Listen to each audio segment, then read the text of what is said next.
ఓం Shri Sairam. Hi hello అండి.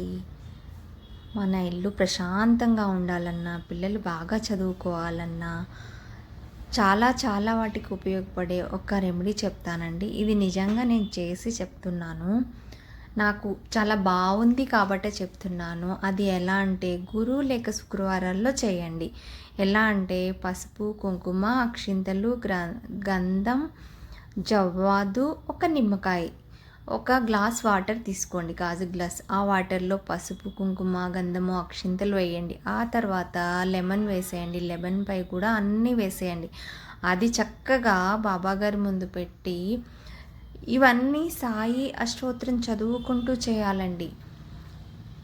చేసిన తర్వాత చక్కగా పూజ చేసుకున్న తర్వాత మన పూజ రూమ్లో చక్కగా ఒక పక్కన పెట్టుకోండి. అది 2-3 రోజులకు ఒకసారి ఇలా చేసి మారుస్తూ పెట్టుకున్నట్లయితే కూడా చాలా మంచిదంట. ఈరోజు నా పూజ ఎలా ఉంది చూడండి. మార్నింగ్ 5కి చేయడం కదా, అందుకని ఎంత డార్క్గా కనిపిస్తుందో. మనకి ఏ దోషాలు ఉండవంటండి. గంధం, జవ్వాదు చాలా మంచిదంట. గంధం, జవ్వాదు వల్ల ఏ దుష్ట శక్తులు మన దగ్గరికి చేరనివ్వంట. ఇలా చేసి మన దేవుని రూమ్లో పెట్టుకోవడం వల్ల కూడా లెమన్ కూడా ఏ దుష్ట శక్తిని మన ఇంటికి రానివ్వదంట.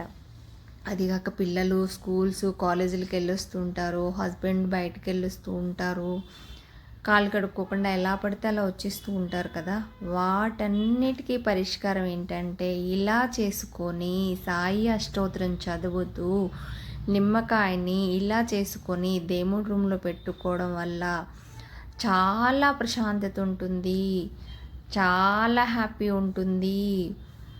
డిస్టర్బెన్సెస్ అనేవి ఏమీ ఉండవు. ఏమంటారు? మీరు కూడా చేస్తారా? ఓకేనా? బాయ్.